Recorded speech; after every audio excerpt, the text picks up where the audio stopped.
ఇప్పుడు నేను శాంపుల్‌గా అవుట్‌లుక్‌కి నేను ఎలా కనెక్ట్ చేయాలని చెప్తా. ఒకటి మీరు నేర్చుకుంటే మిగతాయన్ని కూడా సేమ్ అదే ప్రాసెస్. మీరు ఎటువంటి ఏ అప్లికేషన్ అయినా సరే, ఎటువంటి థర్డ్ పార్టీ అప్లికేషన్స్ అయినా సరే ఈజీగా ఈ యొక్క డీటెయిల్స్‌ని యూజ్ చేసి కనెక్ట్ చేసుకోవచ్చు. ముందుగా మీరు క్రియేట్ చేసిన మెయిల్ ఐడీస్ అయితే ఓపెన్ చేయండి. ఇది ఓపెన్ చేయాలంటే ముందుగా మీరు cPanel అయితే ఓపెన్ చేయాలి. అంటే కంట్రోల్ ప్యానెల్ మీరు ఓపెన్ చేయాలి. కంట్రోల్ ప్యానెల్ ఓపెన్ చేయడానికి మీకు 2 వేస్ అయితే ఉన్నాయి. ఒకటి మీరు డైరెక్ట్‌గా cp.sunlighthost.com టైప్ చేస్తే డైరెక్ట్‌గా cPanel అయితే ఓపెన్ అవుతది.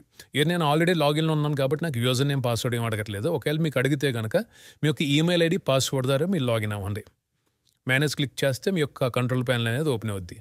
ఇంకొక మెథడ్ ఏంటంటే డైరెక్ట్‌గా వెబ్‌సైట్ నుంచి లాగిన్ అవ్వచ్చు. మీరు మన యొక్క వెబ్‌సైట్ ఓపెన్ చేయండి. sunlighthost.com వెబ్‌సైట్ ఓపెన్ చేసి క్లయింట్ ఏరియా క్లిక్ చేయండి. నేను ఆల్రెడీ లాగిన్ అయ్యాను కాబట్టి వచ్చింది. ఒకవేళ మీరు లాగిన్ లేకపోతే గనక యూజర్ నేమ్, పాస్వర్డ్ అయితే అడుగుతుంది మిమ్మల్ని. మీ యొక్క యూజర్ నేమ్, పాస్వర్డ్ ఎంటర్ చేసి లాగిన్ అవ్వండి. లాగిన్ అయిన తర్వాత మీ యొక్క సర్వీసెస్ ఓపెన్ చేసి మీ ప్లాన్ మీద క్లిక్ చేసి ఇక్కడ login to control panel click చేస్తే డైరెక్ట్‌గా మీరు ఎటువంటి యూజర్ నేమ్, పాస్వర్డ్ మీరు ఎంటర్ చేయకుండా ఆటోమేటిక్‌గా cPanel అయితే లాగిన్ అవుతారు. ఇక్కడ మేనేజ్ క్లిక్ చేస్తే ఓపెన్ అవుతది. సో, ఈ విధంగా మీరు 2 వేస్‌లో మీరు మీ యొక్క కంట్రోల్ ప్యానెల్ మీరు ఓపెన్ చేయొచ్చు. ఓపెన్ చేసిన తర్వాత కిందకి స్క్రోల్ చేసి మీ యొక్క ఈమెయిల్ అకౌంట్స్ మీరు ఓపెన్ చేయాలి. ఇక్కడ మీరు ఏ ఈమెయిల్ అకౌంట్ యొక్క డీటెయిల్స్ తెలుసుకోవాలనుకుంటున్నారో దాని స్ట్రెయిట్‌న మీకు ఆప్షన్స్ అని కనబడుతుంది కదా! దీన్ని క్లిక్ చేసి అకౌంట్ సెటప్ అని కనబడుతుంది కదా! దీన్ని క్లిక్ చేసి ఇక్కడ డీటెయిల్స్ అనేవి చెక్ చేసుకోవచ్చు. ఈ మెయిల్ ఐడీ యొక్క యూజర్ నేమ్ ఏంటి, పాస్వర్డ్ ఇందాక మీరు పెట్టుకున్నారు కదా ఇక్కడ పాస్వర్డ్ అది. ఒకవేళ మీకు పాస్వర్డ్ గుర్తు లేకపోతే ఇక్కడ జనరేట్ క్లిక్ చేసి కొత్తగా పాస్వర్డ్ మీరు జనరేట్ చేసుకోవచ్చు. మీకు ఏ పాస్వర్డ్ కావాలో ఆ పాస్వర్డ్ మీరు జనరేట్ చేసుకోవచ్చు. వన్స్ జనరేట్ చేసుకున్న తర్వాత ఈ యొక్క పాస్వర్డ్ మీరు సేవ్ చేసుకుని ఎక్కడన్నా కాపీ చేసుకుని ఎక్కడన్నా సేఫ్‌గా పెట్టుకోండి. పెట్టుకున్న తర్వాత మీరు సేవ్ క్లిక్ చేస్తే ఈ యొక్క పాస్వర్డ్ ఏదైతే పెట్టుకున్నారో అది అప్డేట్ అవుతది. లేదు అనుకుంటే గనక మీకు ఏ పాస్వర్డ్ కావాలో ఆ పాస్వర్డ్ ఇక్కడ ఇవ్వచ్చు. నేను ఫర్ ఎగ్జాంపుల్ ఈ పాస్వర్డ్‌ని అయితే నేను సెట్ చేశాను. సేవ్ చేసి క్లిక్ చేస్తే ఈ యొక్క పాస్వర్డ్ అనేది సేవ్ అవుతది. ఓకే. ఇప్పుడు ఇక్కడ ఆప్షన్స్ అని కనబడుతుంది కదా! దీన్ని క్లిక్ చేసి అకౌంట్ సెటప్ అని కనబడుతుంది కదా! దీన్ని క్లిక్ చేసి ఇక్కడ డీటెయిల్స్ అనేవి చెక్ చేసుకోవచ్చు. సో, ఈ యొక్క డీటెయిల్స్‌ని యూజ్ చేసి మీరు థర్డ్ పార్టీ అప్లికేషన్స్ మీరు కనెక్ట్ చేసుకోవాలంటే మీ యొక్క ఈమెయిల్ ఐడీని కనెక్ట్ చేసుకోవచ్చు. సో, మీరు ఇక్కడ సన్‌లైట్ హోస్ట్‌లో వెబ్ మెయిల్ ఉంది కదా! ఎక్కడి నుంచైనా ఈ యొక్క మెయిల్ అకౌంట్‌ని మీరు మేనేజ్ చేసుకోవచ్చు. లేదా థర్డ్ పార్టీ అప్లికేషన్స్ అంటే అవుట్‌లుక్ ఇలాంటి థర్డ్ పార్టీ అప్లికేషన్స్ ఉన్నాయి కదా! వాటిలో కూడా మీరు యూజ్ చేసుకోవచ్చు. ముందుగా మీరు మీ యొక్క సిస్టమ్‌లో అవుట్‌లుక్ యాప్‌ని ఇన్‌స్టాల్ చేసుకోండి. ఒకవేళ మీది మ్యాక్‌బుక్ అయితే యాప్ స్టోర్ అని ఉంటది. లేదా ఒకవేళ మీరు విండోస్ అయితే విండోస్ స్టోర్‌లో సెర్చ్‌లో అవుట్‌లుక్ అని టైప్ చేసి ఓపెన్ చేస్తే మీకు యాప్ ఉంటది. ఈ యొక్క యాప్‌ని మీరు డౌన్‌లోడ్ చేసుకోండి. మైక్రోసాఫ్ట్ అవుట్‌లుక్ అని చెప్పి. మీది విండోస్ అయితే విండోస్ స్టోర్‌లో అయితే ఉంటది. మీరు ఇక్కడ నుంచి మీరు డౌన్‌లోడ్ చేసుకొని ఓపెన్ చేయండి. వన్స్ మీరు అప్లికేషన్ ఓపెన్ చేసిన తర్వాత ఇక్కడ ఈమెయిల్ అకౌంట్ అడుగుతుంది కదా! నేను ఈ యొక్క ఈమెయిల్ ఐడీ నేను లింక్ చేయాలనుకుంటున్నా. ఇది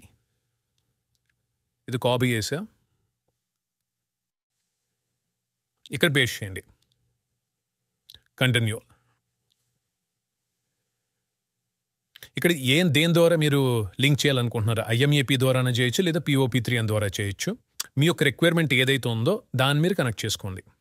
నేను ప్రెజెంట్ IMAP ద్వారా నేను కనెక్ట్ చేస్తున్నా. మీ యొక్క రిక్వైర్మెంట్ ఏదైతే ఉందో అది మీరు ఇక్కడ సెలెక్ట్ చేసుకోండి. ఇప్పుడు నేను IMAP ద్వారా నేను కనెక్ట్ చేస్తున్నా. కంటిన్యూ. ఇక్కడ అలాగే SMTP యూజర్ నేమ్ కూడా సేమ్ మీ యొక్క ఈమెయిల్ ఐడీ ఇచ్చేయడమే. ఇక్కడ కూడా సేమ్ కాపీ చేసుకొని ఇక్కడ కూడా మీరు పేస్ట్ చేయండి. అండ్ IMAP పాస్వర్డ్ ఏంటంటే మీ యొక్క మెయిల్ ఐడీ పాస్వర్డ్. సేమ్ అదే విధంగా SMTP పాస్వర్డ్ కూడా మీ యొక్క మెయిల్ ఐడీ పాస్వర్డ్. నెక్స్ట్ వచ్చేసరికి IMAP's ఇన్కమింగ్ సర్వర్ అని ఉంది కదా! ఒకసారి మీ యొక్క మెయిల్ ఐడీ ఓపెన్ చేస్తే ఇన్కమింగ్ సర్వర్ అని కనపడుతుంది కదా! ఇక్కడ IMAPకి సంబంధించింది లింక్ మీరు కాపీ చేసి మీ యొక్క అవుట్‌లుక్‌లో ఇక్కడ పేస్ట్ చేయండి. సేమ్ అదే విధంగా అవుట్ గోయింగ్ సర్వర్ SMTPకి సంబంధించింది కూడా మీరు కాపీ చేసి ఇక్కడ పేస్ట్ చేయండి. అండ్ పోర్ట్ కూడా మీరు మార్చాలి. మనకు IMAP పోర్ట్ ఏంటి? 993. అలాగే SMTP పోర్ట్ ఎంత? 465. సో, అన్నీ కరెక్ట్‌గానే లేదు ఒకసారి మొత్తం చెక్ చేసుకొని యాడ్ అకౌంట్ క్లిక్ చేయండి. సో, మన అకౌంట్ అయితే కనెక్ట్ అయిపోయింది. నెక్స్ట్ క్లిక్ చేస్తున్నా. యాక్సెప్ట్. క్లోజ్ చేస్తున్నాం. ఓకే. ఇక్కడ చూడండి మీ యొక్క అకౌంట్ అయితే క్రియేట్ అయిపోయింది. నేను ఇప్పుడు ఫుల్ ట్యాబ్లో ఓపెన్ చేస్తున్నా. మీ యొక్క వెబ్ మెయిల్ అయితే ఇది. ఒకవేళ మీరు కొత్తగా ఎవరికైనా మెయిల్ పంపించాలని ఇక్కడ నుంచి మెయిల్ అయితే పంపించవచ్చు. ఇప్పుడు నేను మెయిల్ అయితే ఒకటి పంపించి చూపిస్తా. సో నేను ఇక్కడ దీనికి లాగిన్ అవుతున్నా. దీనికి ఇప్పుడు నేను మెయిల్ పంపించి మీకు నేను లైవ్గా చూపిస్తాను. దీన్ని కాపీ చేసుకుంటున్నా. మీ యొక్క అవుట్లుక్ ఓపెన్ చేసి ఎవరికి పంపించాలనుకున్నా దీనికి ఇక్కడ సబ్జెక్ట్ వచ్చేసరికి నేను అవుట్లుక్ అని ఇస్తున్నా అర్థం అవడం కోసం. అలాగే బాడీ వచ్చేసరికి మీ ఇష్టం. సెండ్ క్లిక్ చేయండి. మెసేజ్ అయితే సెండ్ అయింది. ఇప్పుడు మీ యొక్క వెబ్ మెయిల్ అనేది ఒకసారి రిఫ్రెష్ చేస్తే అవుట్లుక్ అని వచ్చింది చూడండి. ఇది నేను అవుట్లుక్ నుంచి దీనికి పంపించింది. ఈ విధంగా మీరు థర్డ్ పార్టీ అప్లికేషన్స్ కూడా మీరు కనెక్ట్ చేసి యూజ్ చేసుకోవచ్చు. ఓకే.